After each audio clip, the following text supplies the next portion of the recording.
Good morning everyone.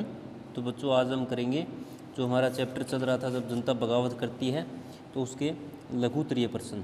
तो इसमें देखो आप 1857 से पूर्व किसानों तथा कंपनी के भारतीय सिपाहियों में असंतोष के क्या कारण थे। 1857 से पहले की बात की है इसने, क्रांति से पहले की बात। तो वे वेतन भत्ते और सेवा शर्तों के कारण परेशान थे। पूर्व किसान और कंपनी के भारतीय सिपाहियों में असंतोष। समझना पहले आप क्वेश्चन को, उसके बाद में हम उत्तर पढ़ेंगे तो अच्छे से याद होंगे। कई नए नियम उनकी धार्मिक भावनाओं को ठेस पहुँचे। उदाहरण के लिए उस ज़माने में बहुत से लोग समुद्र पार नहीं जाना चाहते थे, यानी कि दूसरे देशों में। तो उन्हें लगता था कि समुद्र पार जाने से उसका धर्म और जाति भ्रष्ट हो जाएगी। लेकिन जब 1824 में सिपाहियों को कंपनी की ओर से लड़ने के लिए समुद्र के मार्ग से बर्मा जाने का आदेश मिला है। हमारे देश पड़ोस में जो देश है ना म्यांमार, उसको बर्मा नाम था, अब उसका नाम म्यांमार है। तो उन्होंने इस आदेश को मानने से इनकार कर दिया तो उन्हें कड़ा दंड दिया गया। यहाँ तक कर लेना, ये थोड़ा सा आपके लिए शॉर्ट हो जाएगा। तीसरा है सिपाही गांव के हालात से भी परेशान थे। बहुत से सिपाही स्वयं किसान थे तो वे अपने परिवार को गांव में छोड़कर आए थे। किसानों का क्रोध जल्दी ही सिपाहियों में भी फैल गया, क्योंकि वो अपने गांव को छोड़कर सेना में भर्ती हो गए, लेकिन उनके हालात है बहुत ही नाजुक थे, यानी कि उनको खाने पीने की जो वस्तुएं हैं वो ठीक से नहीं मिले पाती थी। 1857 के विद्रोह के सामाजिक और धार्मिक कारण बताने हैं। अंग्रेजों को लगता था कि भारतीय समाज में सुधार लाना जरूरी है, तो उन्होंने सती प्रथा को रोकने और विधवा विवाह को बढ़ावा देने के लिए कानून बनाए। दो कानून कौन से बनाए? तो सती प्रथा को रोकने के लिए और दूसरा था जो विधवा हो जाती है उसके विवाह को बढ़ावा देने के लिए। और भारतीयों को भारतीय समाज में हस्तक्षेप अच्छा नहीं लगा, क्योंकि भारतीय लोग इन कानूनों का विरोध शुरू कर दिया। अंग्रेजी भाषा की शिक्षा को जमकर प्रोत्साहन दिया गया। ये अंग्रेजी भाषा की शिक्षा को बढ़ावा देने की कोशिश की, अंग्रेजी भाषा की शिक्षा को बढ़ावा देने की कोशिशें की गई। 1830 के बाद कंपनी ने ईसाई मिशनरियों को खुलकर काम करने और यहाँ तक कि ज़मीन और संपत्ति जुटाने की छूट है दे दी। ईसाई मिशनरियाँ कौन होती थी? जो लोगों का धर्म परिवर्तन करवाती, लोगों को ईसाई बनाती थी। 1850 में एक नया कानून बनाया गया जिसके कारण ईसाई धर्म को अपनाना और अधिक आसान हो गया। इसमें क्या प्रावधान था कि यदि कोई भारतीय ईसाई धर्म अपनाता है तो पैतृक संपत्ति यानी कि उसकी पूर्वजों की संपत्ति है उसका अधिकार है बना रहेगा। यहाँ तक कर लेना, एक लाइन लास्ट की छोड़ देना इसमें। तीसरा प्रश्न जो है 1857 के विद्रोह का आरंभ किस प्रकार हुआ। इसमें चर्बी वाले कारतूसों की क्या भूमिका थी? हमने पहले भी पढ़ा है कि 29 मार्च 1857 को युवा भारतीय सिपाही मंगल पांडे को बैरकपुर में अपने अफसरों पर हमला करने के आरोप में फांसी पर लटका दिया गया था। इसके कुछ ही दिन बाद मेरठ में तैनात कुछ सिपाहियों ने नए कारतूसों के साथ सैनिक अभ्यास करने से इनकार कर दिया। मेरठ कहाँ है? उत्तर प्रदेश में है। उनका कहना था कारतूसों पर गाय और सूअर की चर्बी का लेप चढ़ाया गया है, तो 85 सिपाहियों को नौकरी से निकाल दिया गया। उन्हें अपने अफसरों के कहना मानने के आरोप में 10 साल की कारावास का दंड दिया गया, इनकी जेल में डाल दिया गया। ये घटना कब की है? 9 मई 1857 की है। अब मेरठ में तैनात अन्य भारतीय सिपाहियों की प्रतिक्रिया बहुत है ज़बरदस्त है रही। 10 मई को सिपाहियों ने मेरठ की जेल पर धावा बोल दिया, हमला कर दिया और बंद अपने साथियों को भी आज़ाद करा लिया। तो यहाँ तक आप यहाँ तक कर देना, आज़ाद करा लिया। उसके बाद में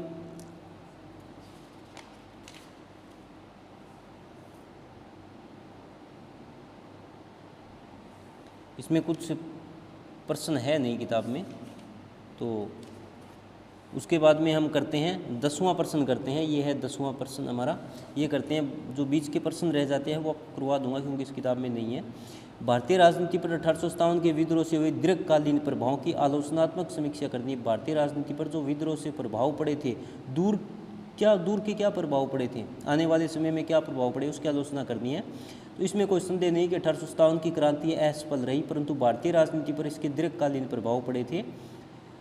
इसने भारतीयों के मन में एक राष्ट्रीयता का बीज बो दिया जो 1947 में स्वतंत्रता रूपी वृक्ष का रूप धारण कर गया। आप इसको सिंपल से लिखो, इसमें कोई संदेह नहीं कि 1857 की क्रांति असफल रही, परंतु भारतीय राजनीति पर इसके बहुत प्रभाव पड़े।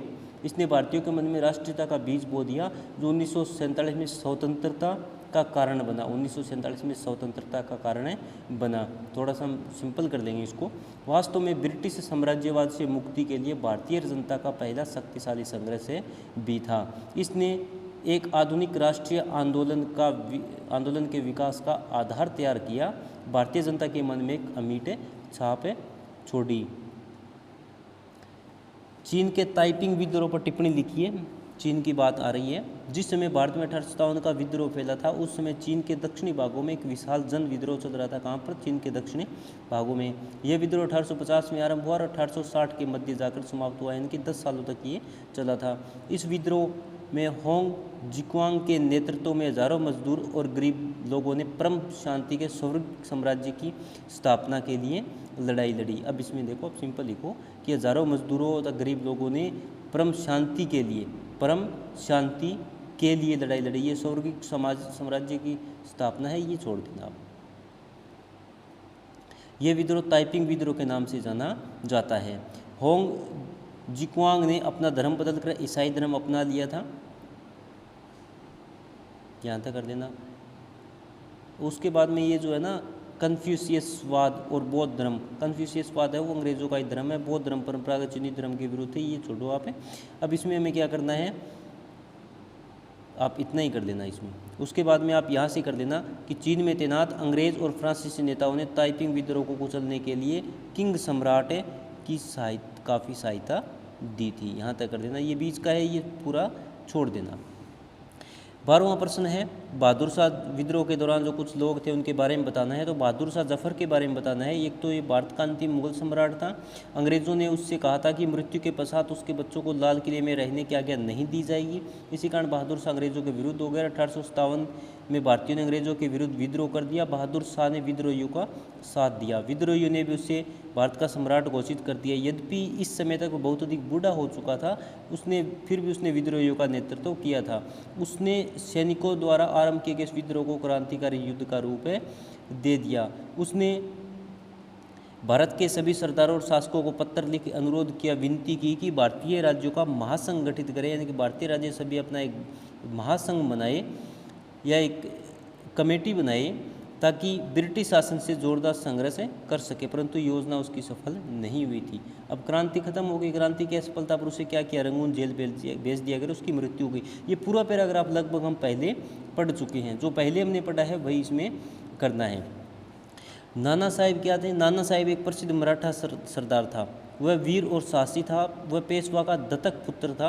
उसने जून 1857 में कानपुर में अपने आप को पेशवा घोषित कर दिया, परंतु अंग्रेज़ों ने उसे पेशवा मानने से इनकार कर दिया। इससे क्या हुआ कि नाना साहेब है वो अंग्रेज़ों के विरुद्ध हो गया और उसने स्वतंत्रता संग्राम में अंग्रेज़ों का डट कर मुकाबला किया। अब डट कर मुकाबला किया, यहाँ तक कर लेंगे हम।